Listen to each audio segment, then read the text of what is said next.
तो बेटा हमने काइनेमेटिक्स स्टार्ट किया। काइनेमेटिक्स में हमने क्या क्या पढ़ा अभी तक, थोड़ा सा रिव्यू ले लेते हैं। We studied about distance displacement, then speed velocity, and last ये हमने एक्सीलरेशन के बारे में पढ़ा था। ठीक है, बड़ा ज्यादा मैथमेटिकल अभी एनालिसिस हमने नहीं करा है। ठीक है, हमारे पास कुछ फॉर्मूले थे एवरेज स्पीड और एवरेज वेलोसिटी पे बेस, उन पे बेस आपको क्वेश्चंस दूंगा मैं आज, बीच में ही दे दूंगा क्लास के और at the end of the class. But let us start further.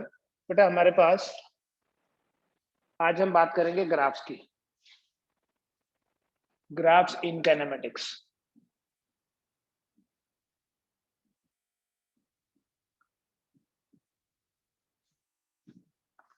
ठीक है, आपको याद होगा मैंने आपको स्टार्टिंग में ग्राफ्स के बारे में पूरी डिटेल बताई हुई है। काइनेमेटिक्स में कौन कौन से ग्राफ्स होते हैं और हम उन ग्राफ्स को एनालाइज करके क्या फाइंड करेंगे वो देखते हैं बेटा आज। बेटा हमारे पास जो फिजिकल क्वांटिटीज हैं वो है displacement, velocity and acceleration. These are the three physical quantities जिनकी हम बात कर रहे हैं। इन तीन के अलावा मैंने आपको बताया there is one more quantity जिसका नाम है टाइम। जब भी हम कोई ग्राफ बनाते हैं या जब भी हम कोई ग्राफ स्टडी करते हैं तो ग्राफ को स्टडी करने के लिए we need to have two variables, दो क्वांटिटीज होनी चाहिए। तो इन जनरल बोल रहा हूं मैं, इन जनरल देखो, अगर हम डिस्प्लेसमेंट को x से रिप्रेजेंट करें, वेलोसिटी को v से, एक्सेलरेशन को a से, तो हमारे पास ग्राफ्स क्या बनते हैं? हमारे पास एक ग्राफ होता है tx ग्राफ। अब मैं tx बोलता हूँ, xt भी बोल सकते हैं। ठीक है, एक्चुअली मैं हॉरिजॉन्टल वाला पहले बोलूंगा। दूसरा है tv graph, it is time velocity graph. And तीसरा है टा graph, it is time and acceleration graph. इन सब ग्राफ में एक चीज अगर आपको कॉमन दिख रही है तो वो है टी टी टी, टाइम। ठीक है, तो डोंट थिंक कि सिर्फ यही ग्राफ हो सकता है। हमारे पास एक्स और वी का ग्राफ भी हो सकता है, वी और ए का ग्राफ, ए और एक्स का ग्राफ भी हो सकता है। उनकी बात हम सेकेंड स्टेज में करेंगे। फर्स्ट स्टेज में हम बात करते हैं डिस्प्लेसमेंट टाइम ग्राफ। ठीक है, इन जनरल हम बोलते ऐसे हैं, displacement time, velocity time and acceleration time. Displacement time graph, velocity time graph और एक्सेलरेशन टाइम ग्राफ की हम बात करेंगे इन जनरल। एक चीज कॉमन है, जब भी हम इन ग्राफ्स की बात करते हैं, चाहे वो डिस्प्लेसमेंट टाइम है या टाइम डिस्प्लेसमेंट लिखते हैं, या वेलोसिटी टाइम है या एक्सेलरेशन टाइम है, जो टाइम है बेटा, time T is an independent variable. Independent variable, it is always taken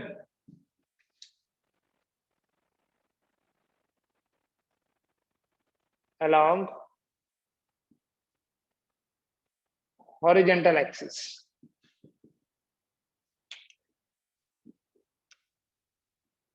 time जो है उसे हमेशा जिसे हॉरिजॉन्टल एक्सिस किसको बोलते हैं? हॉरिजॉन्टल एक्सिस मतलब एक्स एक्सिस। एक्स जब भी हम ग्राफ बनाएंगे, अब यहाँ एक्स नहीं बोलेंगे। क्यों नहीं बोलेंगे? क्योंकि यहाँ हम एक्स बोल रहे हैं डिस्प्लेसमेंट को, राइट? तो हम ऐसे बोलते हैं कि जो हॉरिजॉन्टल लाइन जिसे हम मैथ्स में एक्स एक्सिस बोलते हैं, यहाँ उसको बोलेंगे टाइम एक्सिस। क्योंकि टाइम एक इंडिपेंडेंट वेरिएबल है, ये किसी दूसरे वेरिएबल पे डिपेंड नहीं करता, इसलिए इसे हम अलोंग हॉरिजॉन्टल एक्सिस लेंगे। और हॉरिजॉन्टल एक्सिस को क्या बोलते हैं? X axis. सो हमारे पास ये जो ग्राफ है, डिफरेंट केसेस होंगे, डिफरेंट सिचुएशंस होंगी ग्राफ को प्लॉट करने के लिए। अगर हम बात करें एक्स टी लिखो या टी एक्स लिखो, ठीक है, it's one and the same thing, doesn't matter पहले क्या लिखा है। Let us talk about the displacement time graph first.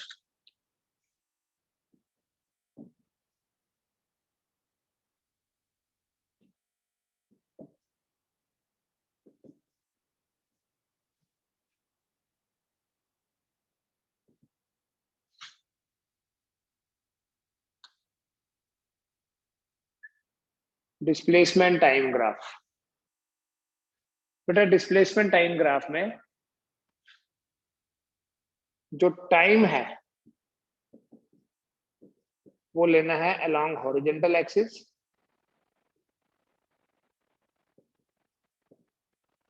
और जो डिस्प्लेसमेंट है x that is taken along vertical axis. Time is taken along horizontal axis, displacement along vertical axis. हमारे पास different shapes हो सकती हैं बेटा, डिफरेंट टाइप्स के graph हो सकते हैं। फर्स्ट केस में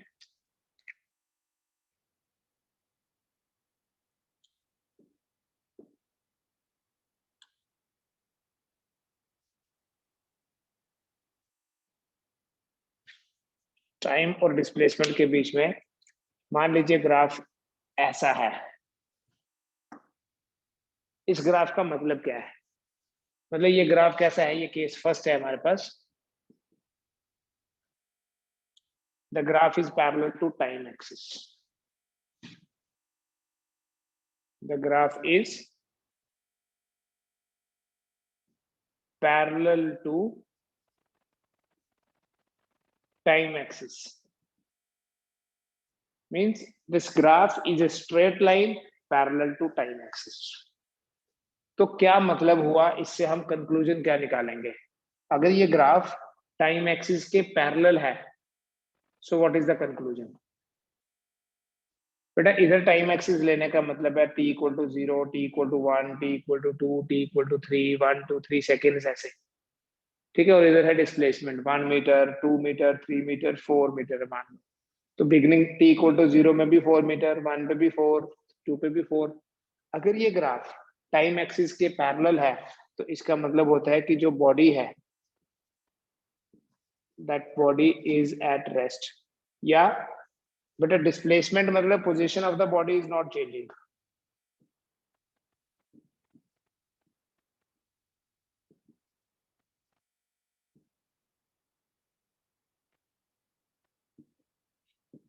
बॉडी की पोजीशन जो है वो चेंज नहीं हो रही है।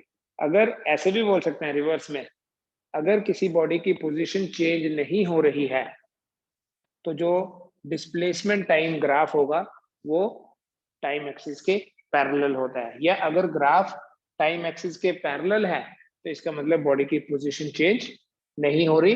The body is at position change नहीं होने से क्या होगा? The body will be at rest. Body rest पे है।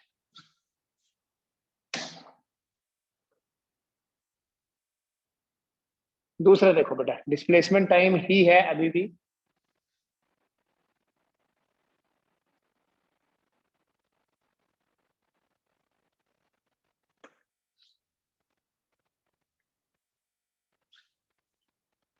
अगर कोई ग्राफ स्ट्रेट लाइन तो है, सेकंड केस है, स्ट्रेट लाइन तो है लेकिन incline to time axis at an angle theta. इस ग्राफ का क्या मतलब हुआ? The graph is a straight line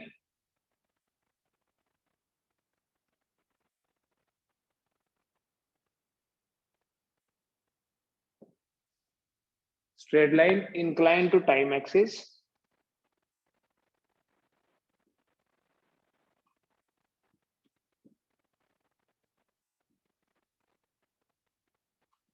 at an angle theta। इस ग्राफ का ये मतलब है, देखो ये ग्राफ स्ट्रेट लाइन कब बनता है? जब डिस्प्लेसमेंट टाइम के डायरेक्टली प्रोपोर्शनल होगी, ठीक है। जैसे आप ओम्स लॉ की बात करते हैं, v is directly proportional to i, तो ग्राफ ऐसा बनता है। डिस्प्लेसमेंट ये ऐसे समझो, t इक्वल टू 0 पे डिस्प्लेसमेंट 0, 1 पे कुछ वैल्यू, 2 पे कुछ वैल्यू, 3 पे कुछ वैल्यू, वैल्यू सेम रह रही है।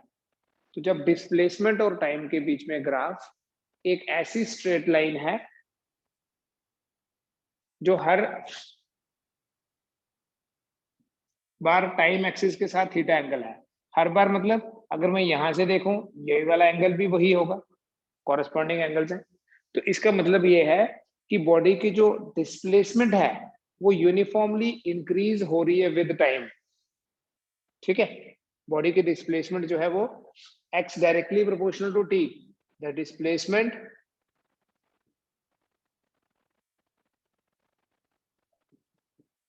x is increasing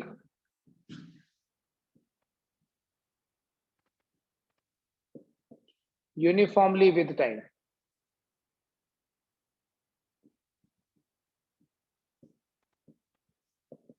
और जब डिस्प्लेसमेंट टाइम के साथ यूनिफॉर्मली इंक्रीज करेगी, the displacement x is increasing uniformly with time, मतलब the velocity of the body is constant.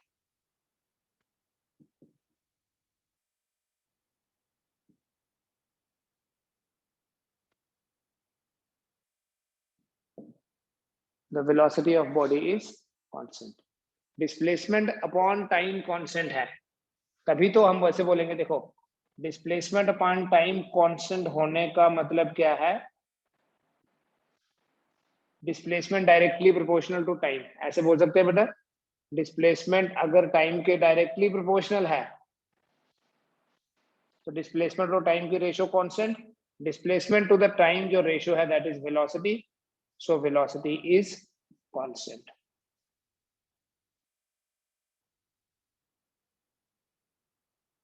The displacement is directly proportional to time, so the graph between displacement and time is a straight line inclined to time axis at an angle theta.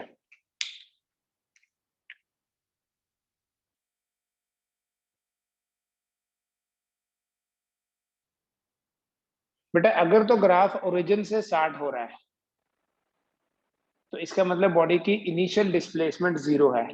अब यही graph अगर ऐसा बना होगा, क्या conclusion निकालेंगे यहां से?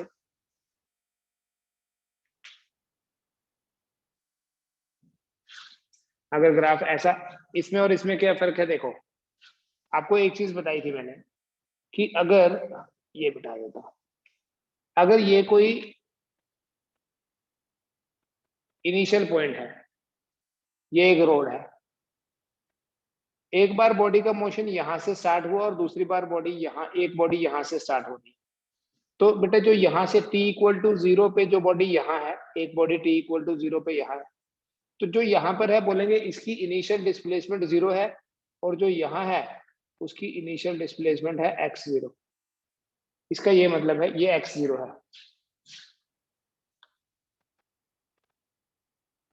इसका मतलब ये है कि जो initial displacement of the body is not 0,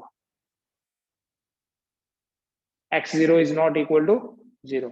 initial displacement यहां पर, यहां से स्टार्ट होने का मतलब क्या है कि बॉडी की इनिशियल डिस्प्लेसमेंट 0 है।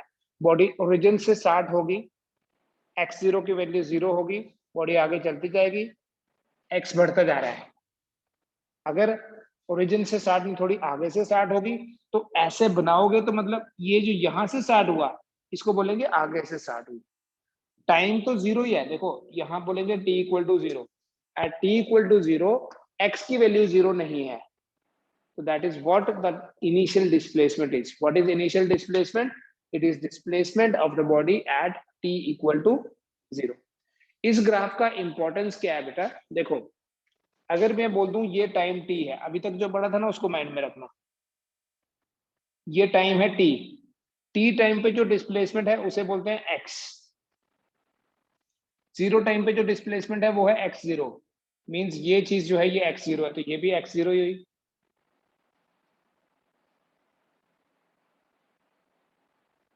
है ना।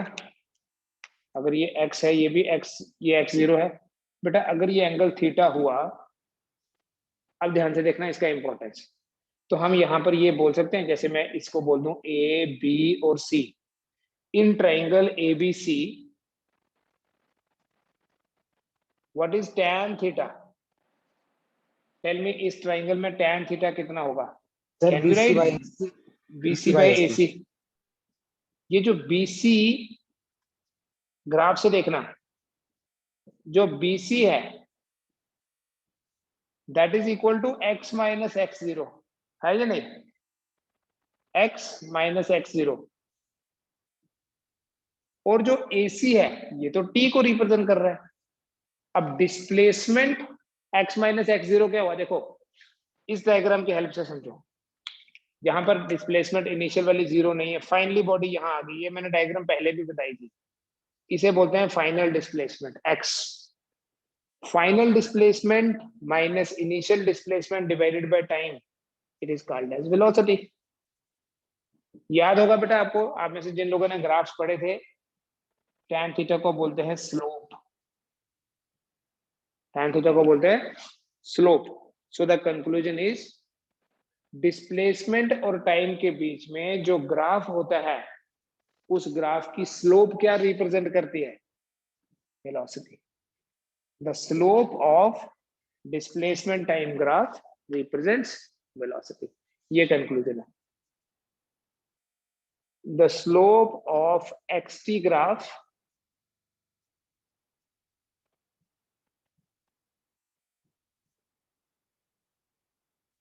Represents velocity.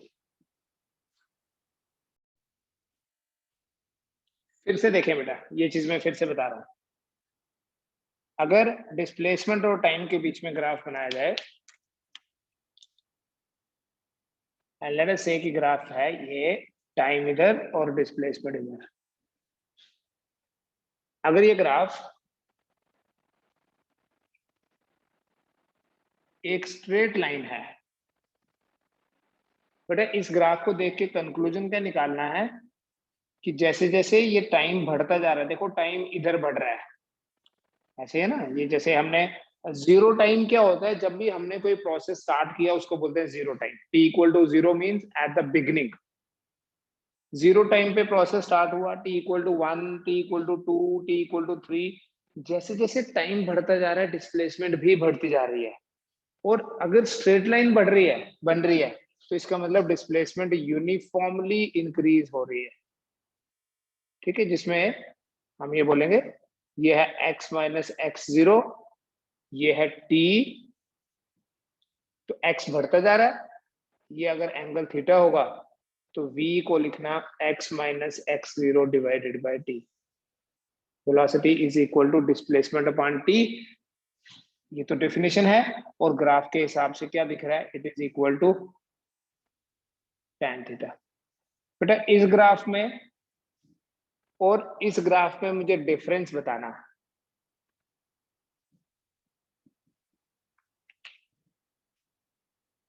देखो मैं क्या बनाऊंगा, ये टच कर लो तब भी कोई फर्क नहीं पड़ेगा। इधर टाइम ही है अभी भी, इधर डिस्प्लेसमेंट भी है। Tell me something about this graph. इस ग्राफ में क्या बेटा, टी इक्वल टू जीरो पे कुछ डिस्प्लेसमेंट, वन पे कुछ डिस्प्लेसमेंट, टू पे कुछ डिस्प्लेसमेंट, थ्री पे, ये डिस्प्लेसमेंट बढ़ती जा रही है। डिस्प्लेसमेंट बढ़ती जा रही है मतलब बॉडी मीन पोजीशन जो है हमारी वहां से दूर जा रही है। यहाँ देखो क्या है, टी इक्वल टू जीरो पे डिस्प्लेसमेंट ज्यादा थी, थोड़ी देर बाद डिस्प्लेसमेंट कम हो गई, थोड़ी और देर बाद डिस्प्लेसमेंट और कम हो गई, थोड़ी और देर बाद और कम हो गई, और फाइनली बॉडी ओरिजिन पे आ गई। यहाँ क्या हो रहा है, यहाँ पर दोनों में फर्क देखो बेटा। इसमें क्या है, जब टाइम बढ़ रहा है डिस्प्लेसमेंट बढ़ रही है। यहाँ क्या है, टाइम तो हमेशा ही बढ़ता है, टाइम कभी कम नहीं आता, टाइम कभी पीछे नहीं आएगा। टाइम बढ़ेगा, डिस्प्लेसमेंट कम होगी। टाइम के बढ़ने के साथ साथ क्या हो रहा है, टाइम के बढ़ने के साथ साथ जो डिस्प्लेसमेंट है वो कम हो रही है। डिस्प्लेसमेंट कम होगी, इसका मतलब ये है कि अगर देखो ये है बेटा वेलोसिटी का expression, v equal to x minus x zero divided by T. यहाँ पर जीरो टाइम पे जो डिस्प्लेसमेंट है जिसे हम एक्स जीरो बोलते हैं वो ज्यादा है, और टी टाइम पे जो डिस्प्लेसमेंट है वो जीरो हो गई। मतलब यहाँ पर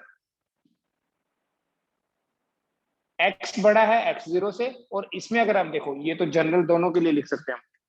इसको सेंटर में कर लेता हूँ, कहीं ये नहीं सोचना कि ये सिर्फ एक ही इसमें वैलिड है, दोनों में वैलिड है। v is equal to x minus x zero by T, that is also equal to tan theta.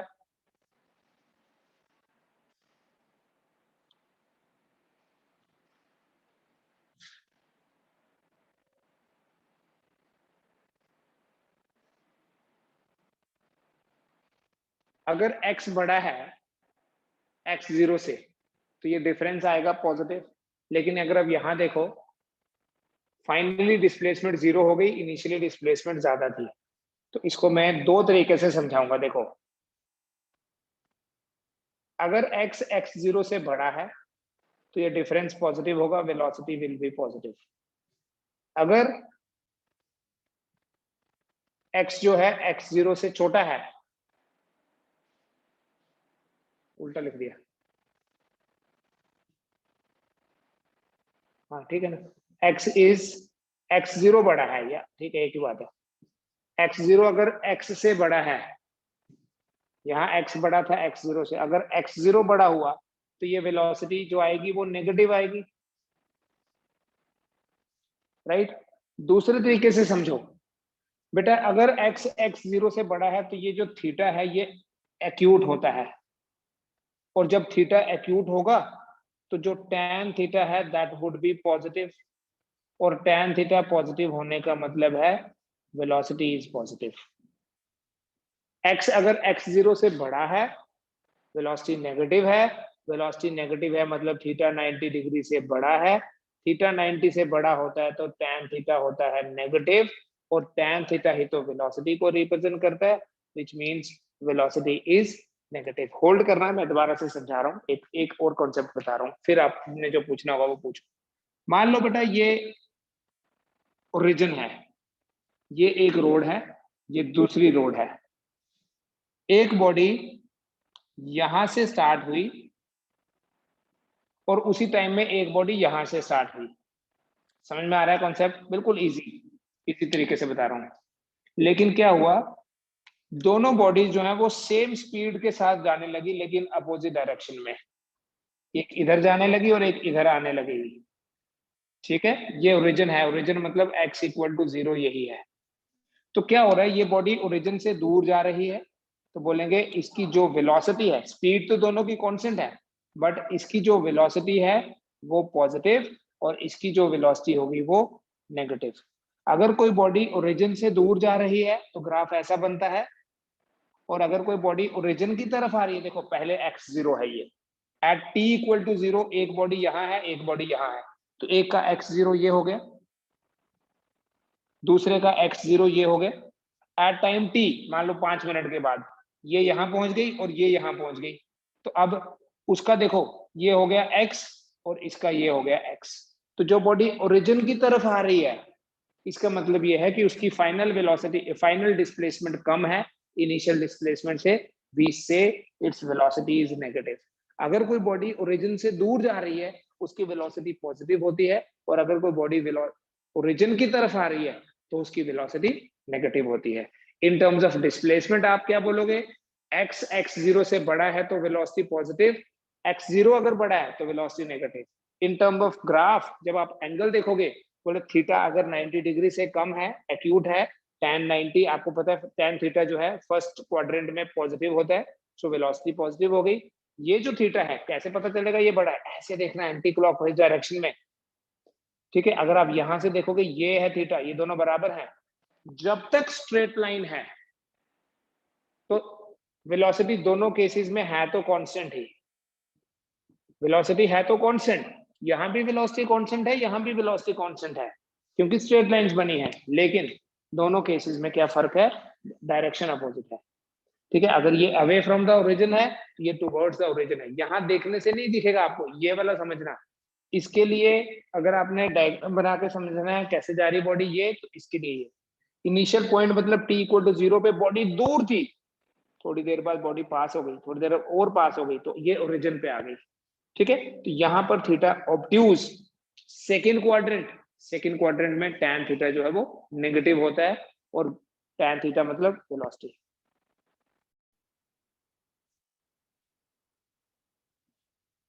देखो मैं दो ग्राफ्स बनाता हूं बेटा,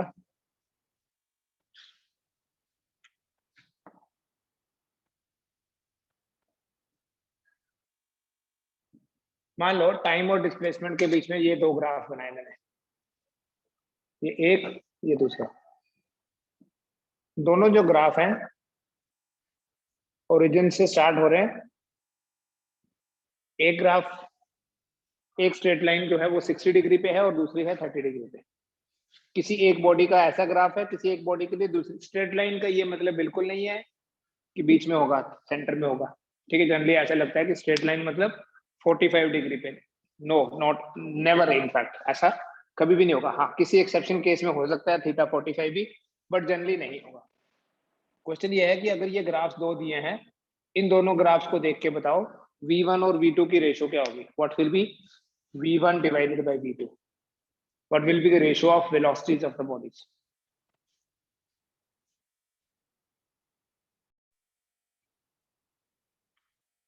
देखो, कुछ नहीं करना है बेटा आपने।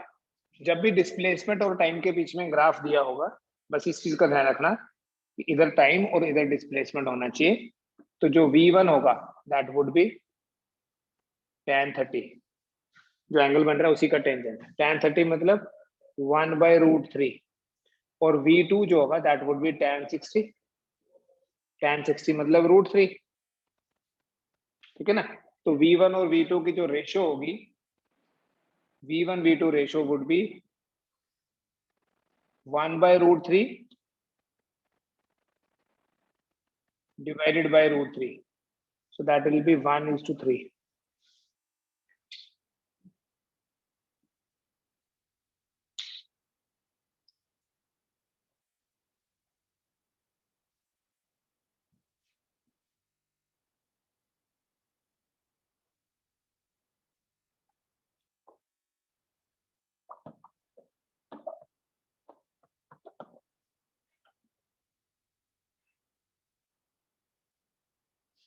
ठीक है, डिस्प्लेसमेंट टाइम ग्राफ और भी बनाऊंगा अभी। ये दो ग्राफ हो गए। अगर तो ग्राफ टाइम एक्सिस के पैरेलल है तो इसका मतलब बॉडी मोशन में नहीं है, बॉडी रेस्ट पे है।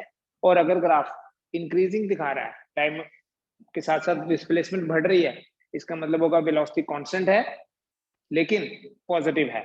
दूसरे केस में अगर ये डाउनवर्ड ट्रेंड ऐसे दिखा रहा है, इसका ये मतलब नहीं है कि बॉडी नीचे आ रही है। देखो, ये भी एक कॉन्सेप्ट ऐसे लगता है बच्चों को, ये वो ऐसे बनाया तो मतलब बॉडी ऊपर जा रही है, और ऐसे बनाया तो मतलब बॉडी नीचे आ रही है। It's not like that.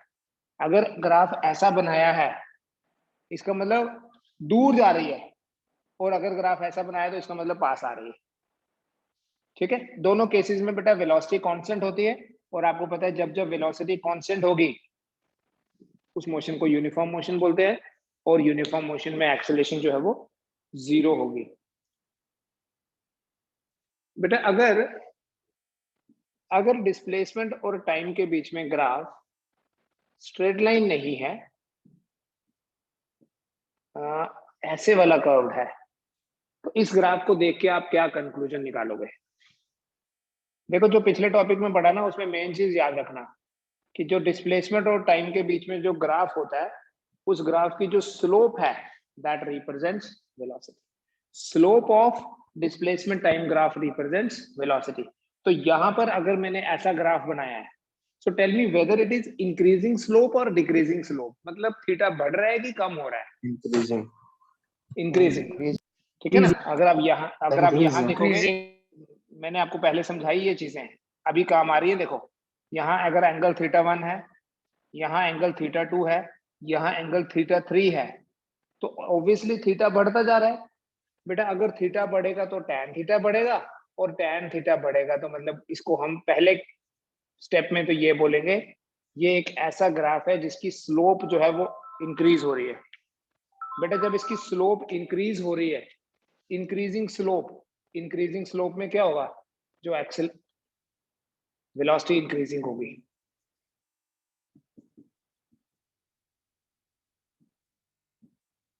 ठीक है, ऐसे ही अगर मैं ग्राफ इस तरह से बनाऊं,